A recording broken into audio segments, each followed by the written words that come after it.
नमस्कार दोस्तों, स्वागत है आप सभी का मेरे एचएस भारद्वाज यूट्यूब चैनल पर। मैं हरिओम शर्मा आज आपको संतान प्राप्ति का कुछ उपाय बताऊंगा। पुत्र या पुत्री की प्राप्ति के लिए आप क्या करें, शादी के काफी दिन बाद भी संतान नहीं हो रही है तो आप क्या करें, क्या ऐसे कारण होते हैं जिससे संतान प्राप्ति में रुकावटें आती हैं, संपूर्ण जानकारी आज मैं आपको दे रहा हूं। वीडियो को लास्ट तक देखें, चैनल को सब्सक्राइब करें। दोस्तों, आज मैं आपको कुछ उपाय बताऊंगा और जिनको भी संतान की प्राप्ति नहीं हो रही है, शादी हो गई, शादी के 2 साल हो गए, 4 साल हो गए, फिर भी संतान नहीं हो रही है, तो आपको क्या करना चाहिए, पुत्र प्राप्ति के लिए क्या करना चाहिए, पुत्री प्राप्ति के लिए क्या करना चाहिए। दोस्तों, संतान प्राप्ति की रुकावट में कई कारण होते हैं। एक होता है हार्मोन्स का सही तरह से अनबैलेंस, यानी सही तरह से ना बनना। दूसरा, ओवुलेशन का सही समय से ना आना या आपको उसका ज्ञान ना होना। पीरियड डेट से लेकर के 14 और 16 डेज के बीच में ओवुलेशन का समय होता है। बाजार से किट भी मिलती है, आप वो चेक कर लें और उसी समय पर अगर आप ट्राई करते हैं तो ज्यादातर आपको संतान की प्राप्ति निश्चिंत होती है और ज्यादातर पुत्र की ही प्राप्ति होती है। पुत्र और पुत्री में कोई भेद नहीं होता है। संतान प्राप्ति के लिए आपको ये विचार नहीं करना चाहिए कि खासकर पहली संतान के लिए कि हमें पुत्र ही हो। जो फल भगवान दे दे उसे शायद से स्वीकार कर लें। तीसरा होता है कि इंसान के अंदर कमी, यानी पति पत्नी किसी में कमी हो जिसकी वजह से संतान नहीं हो पाती, तो आप डॉक्टर की सलाह जरूर लें। अगर ऐसी कोई सिचुएशन आ रही है, परेशानी आ रही है, तो आप एक बार परामर्श डॉक्टर से जरूर करें। चौथा होता है कोख बंधना। कई ऐसी महिलाएं होती हैं जिनकी कोख बंध जाती है। उनके कई लक्षण होते हैं, जैसे संतान न रुकना, डरावने सपने आना, सपने में किसी बच्चे का दिखाई देना, दुखी अवस्था में दिखाई देना, उनको किसी चीज का आभास होना। तो ये कई ऐसे कारण होते हैं। पांचवा जो होता है वो होता है एज की प्रॉब्लम, यानी अगर महिला की एज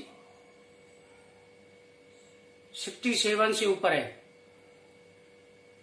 और पुरुष की अगर 40 से ऊपर है तो थोड़ी सी प्रॉब्लम आती है। यानी 37 साल अगर महिला की उम्र है, पुरुष की 40 साल उम्र है, तो थोड़ा सा समय लग सकता है संतान प्राप्ति में। सबसे पहले आपको क्या करना है कि आप संतान प्राप्ति के लिए ट्राई कर रहे हैं, तो कई बार ऐसा होता है शादी से 1 साल 2 साल, कई बार ऐसा होता है कि 3 साल भी लग जाते हैं। पहला तो यह है कि आप घबराएं नहीं। शादी हो गई आपकी तो आप समय पर ट्राई करते रहें। पीरियड समय से लेकर के और जो 10 डेज से लेकर के 60 डेज का जो समय होता है बीच का, इस समय में आप ट्राई करते रहें। पुत्र चाहिए या पुत्री चाहिए, पहली संतान के बाद समय पर यह बिल्कुल दिमाग में ना रखें। जब भी पहली संतान के लिए आप ट्राई कर रहे हैं तो आप बिल्कुल भी दिमाग में इस चीज को ना रखें। 1 पुत्र या 2 पुत्री हो चुकी हैं तब आप जो है पुत्र प्राप्ति के बारे में सोचें। अब मैं आपको कुछ उपाय बता रहा हूं। अगर संतान प्राप्ति में कोई प्रॉब्लम आ रही है तो सबसे पहले तो आप दिमाग में यह रख लें कि मुझे संतान होगी। ये बिल्कुल दिमाग में रखें। परेशानी आती है, आप दिमाग में ये ना रखें कि यार मुझे परेशानी आ रही है, इतने साल शादी को हो गई, यानी उससे भी दिमाग का बैलेंस बिगड़ता है और परेशानी आती है। तो सबसे पहले जैसे आप सुबह उठते हैं, सुबह उठ करके खाली पेट थोड़ी सी 2 लहसुन की कली और अदरक ये आप खा लें और करीबन 15 दिन 20 दिन इसका प्रयोग करें और बीच में आप जो है संतान प्राप्ति के लिए ट्राई भी करते रहें। दूसरा जो उपाय है, आप सोमवार यानी 11 सोमवार करीबन शिव मंदिर जाएं। वहां शिव जी पर जो चावल चढ़े हुए होते हैं उन चावलों को एकत्र कर लें। शिवलिंग पर चढ़े हुए फल आदि नहीं खाते, लेकिन संतान प्राप्ति के लिए ये उपाय कर सकते हैं। उनको इकट्ठा कर लें, इकट्ठा करके उनमें थोड़ा सा शिवलिंग के बीज मिला लें और उनको महीन पीस लें।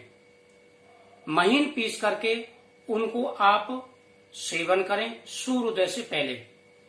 सूर्योदय से पहले 1 चम्मच आप दोनों ट्राई करें, उसको यूज करें, खाएं।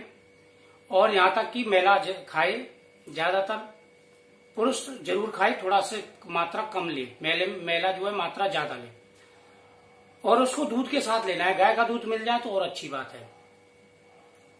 उनको खाना है। उसके बाद में आपको जो है कोशिश करनी है संतान प्राप्ति के लिए, तो आपको अवश्य ही संतान की प्राप्ति होगी। दोस्तों, आप संतान गोपाल मंत्र का भी पाठ करते रहें। मैंने पहले भी आपको बताया था, देव की सुध गोविंदम वासुदेवम जगतपते देही में तम कृष्णम त्वामहम शरणं गता। यानी संतान गोपाल मंत्र का भी आप पाठ करते रहे, हरवंश पुराण आदि पढ़ते रहें। एक मंगलवार को आप कुम्हार के यहां पर जाएं, ये गुप्त उपाय है। कुम्हार जिस धागे से बर्तन को अलग करता है वह धागा उससे विनती करके ले आए।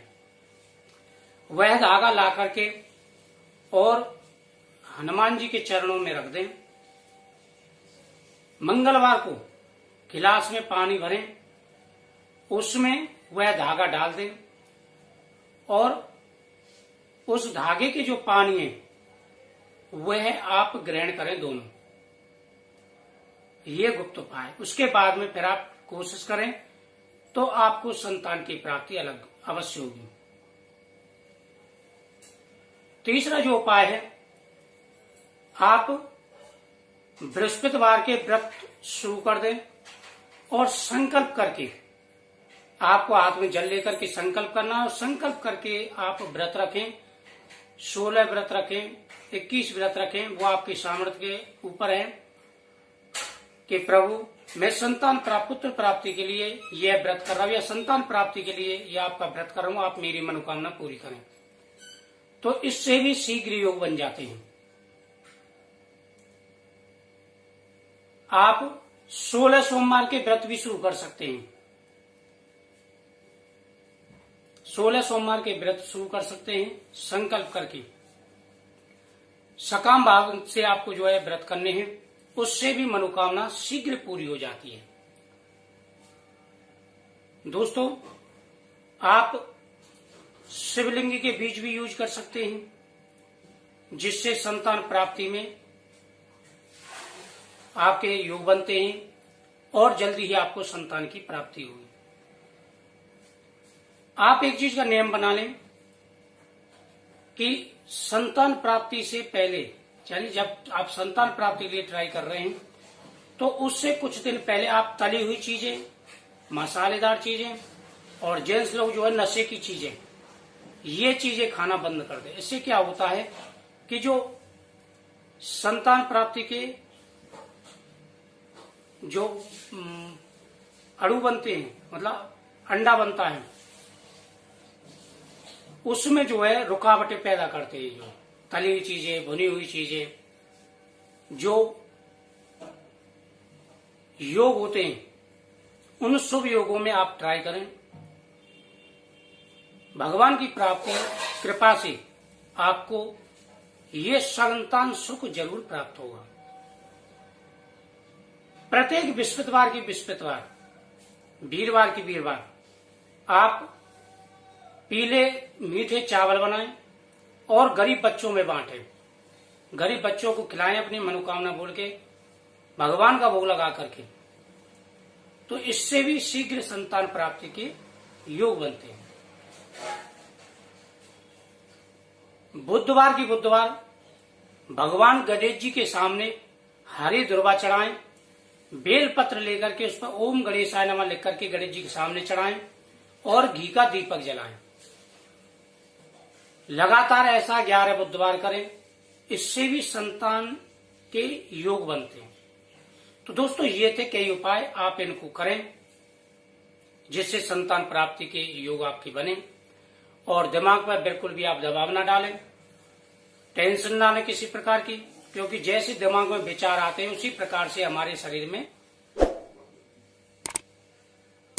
संक्रमण बनता बनते हैं, वो क्रोमोजोम बनते हैं और उसी प्रकार से जो है संतान की प्राप्ति होती है। तो इन सारी बातों का आपको विशेष ध्यान रखना है और सात्विक भोजन करें, सादा रहें, भगवान की पूजा करते रहें।